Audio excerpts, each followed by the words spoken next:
Hi, I'm the owner of this great factory. As you can see, I have many children working for me, day and night. We like them kids. They're easier to manage. Us employers don't have to pay them as much, and they're less likely to riot or form unions against us. Also, the kids are small. They're so little, they can get into small spaces in mines or reach tight areas in factory machinery. Because the machines don't need the strength of an adult, we mostly have kids working. I think them kids are scared of us. Because of their fear, they work harder. In 1810, 2 million children were working 50 through 70 hours a week. I'm thinking that number should have been way bigger, and the hours too. We like to keep the children we have in line in order for them to deserve their pay. I'd say we're fairly generous to them. We only make them work between 12 to 18 hours per day. That gives them 6 hours to sleep. What more do they need? Hello, how are you? My name is Furman Owens. It's 1909 and I'm 12. I'd like to tell you a little bit about myself. I can't read and I don't know the ABCs. How does it go? A, B, C? I want to learn, but I can't when I'm working all the time. I live in South Carolina and I've been in the mills for 4 straight years. You see, recently was the rise of industrial America and all these children were being forced to work. The reason for this was because all them immigrants were moving into the city for jobs. Other kids nowadays have all kinds of jobs. One of my friends works in a nearby mine, another one is a newsboy. Then you have the factory workers, the agricultural kids, the trappers, and the messengers and peddlers. Home industries, canneries, and textiles are smaller. My mom and pa don't get that and want to learn. They make me work instead. Oh, my dear sweet child works all day for me in the textiles 'cause he's a small boy. I couldn't get by without him. He brings money to our needy family of 7. But you see, it forces him out of school. I can't afford to send him there 'cause there's not enough free education these days. On top of that, I don't want him wasting his time learning when he could be working for a cause. Like most kids aged 7 to 12, he brings in $16 for us each year. My name is Maddie, and I'm 8 years old. I've been working in a factory for as long as I can recall, and it ain't fair. They don't treat us kids right. And I go by Minnie. She's my little sis, and I'm 9 years of age. The conditions are worse for me. I hate the factories. I work 10 to 18 hours every day, earning $1 every 6 days. And to add to that, we gotta give that money to our folks. The factories are always too hot or too cold, and we ain't allowed to wear shoes. We get all dirty. It's nasty. Some days, Maddie and me work from 3:30 in the morning till 5 at night. We get barely any breaks and close to no sleep, making us sick, weak, and tired. I got a splinter the other day, and then I heard my mama speaking about some toxic air in them factories. She said they led to diseases or something about some immune system. Ridiculous. I'm Arthur Albacker, 13 years. A few days ago I had both of my legs badly burned in a working accident. Those are common these days. I fell into a coal chute while I was working in the George S. Lee mines. I'm going back in 2 days' time. Sadly, my older friend Dennis McKee wasn't as lucky. He fell in with me and lost his life down in that horrible coal chute. I miss my pal. I'm not the only one who's lost someone. Every year, over 22,000 children die on their work sites. Mines are dangerous because kids could fall in like me.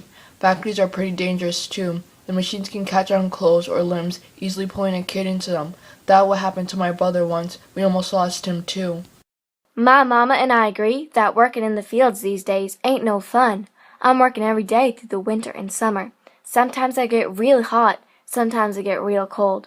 They give us kids barely any breaks, and we're expected to work hard in the rain and snow. My son is right. I disapprove of his agricultural labor. He's required to use big, dangerous tools that could injure his fragile frame. Do you understand how scary it is for a parent like me? I'm worrying about him day and night. He's working outside where tons of animals could attack him any time, and even the plants could do him harm. The poor thing is allergic to bees. What am I supposed to do if he gets stung?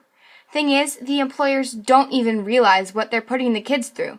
All they think is, oh, we're getting our work done, and it costs us almost nothing. Darn, those lazy farmers.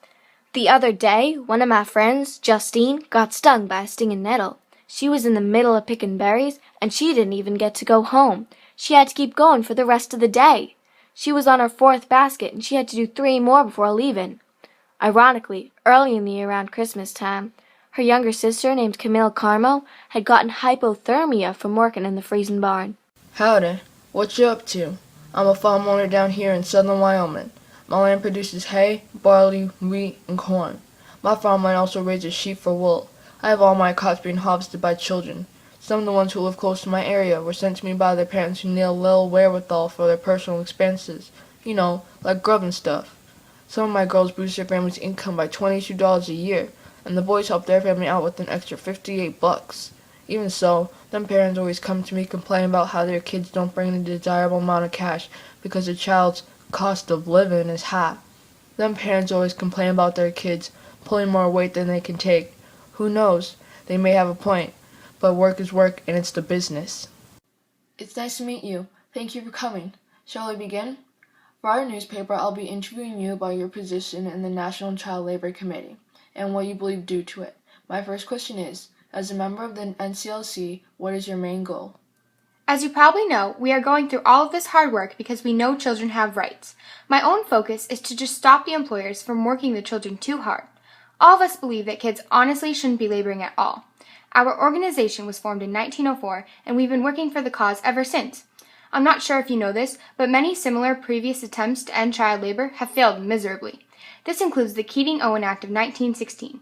It tried to stop shipment of products that were made by anyone under 14.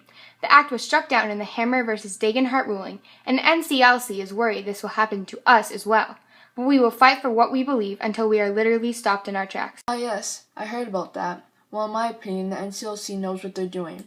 I also heard about the Pomeranian Amendment, which taxed companies that involve child labor, although I heard that was declined. Am I right? Yes, that was unfortunately knocked down too. Luckily, several laws have been passed that oppose child labor. Many parents and children believe the treatment in factories and agriculture is unfair and should be illegal, just like us. Some decide to do something about it, some don't. Others just go along with what's occurring because they've been taught that working youth is an effective way of earning money. I completely agree. Children of all ages deserve to relax and enjoy their childhood. Enough said. So what laws have already been effective in the rebellion against child labor? There's actually been many, although they haven't been good enough because, as you can tell, child labor is still an issue. One law was in 1837, and it began in Massachusetts and later spread. It didn't allow manufacturing businesses to hire anyone who was younger than 15 that hadn't gone to school for at least 3 months in the last year. Later on in 1837, the Working Men's Party proposed that the government should set the minimum age of working to 14. And is there any other laws that have been passed after those two were?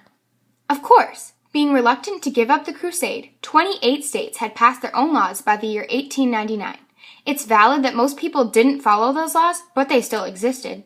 Going further into that topic, by 1910, 17 more states had also created personal laws, making the number go up to 45. The most recent advancement was in 1936, when the government stated that they will not purchase any products that were made by children that were too little to work. Oh, I see. It seems as if the battle for rights has been moving along well, but nothing revolutionary has happened yet. When do you think your organization's attempt will take effect? It is now 1938, and where do you see your group in, say, 5 years? Well, I don't know what position we will be in, but I hope that the children will definitely get... Excuse me, I sincerely apologize for having to interrupt this. However, I have urgent news. Parliament has finally passed the laws. Really? This is amazing! How soon will this take place? How did this happen? It is unsure of the exact time, but it should be soon. Maybe in a few years child labor will be gone forever. It was the Fair Labor Standards Act, but it goes along with our beliefs too. The government has set a minimum wage, a maximum number of hours, and an employment age restriction. And this will actually happen this time? They're going to be serious about this? Which laws were passed? I've heard some of the proposals, so what has definitely gone through? It is official that children working must be no younger than 14. The new minimum salary is 25 cents per hour, and the maximum number of hours one may work per week is 44. So you both are part of a triumphant organization now. Mom, I'm home from work. Minimum wage is now $7.25. It's 2009. Took them long enough. It's 70 cents more than before, but on the first 90 days of a new job, someone can get $4.25 instead. And we could still only work 15 hours unless we're above 16. Maybe you can save up the money for those concert tickets. If you want them, you should do some kind of work.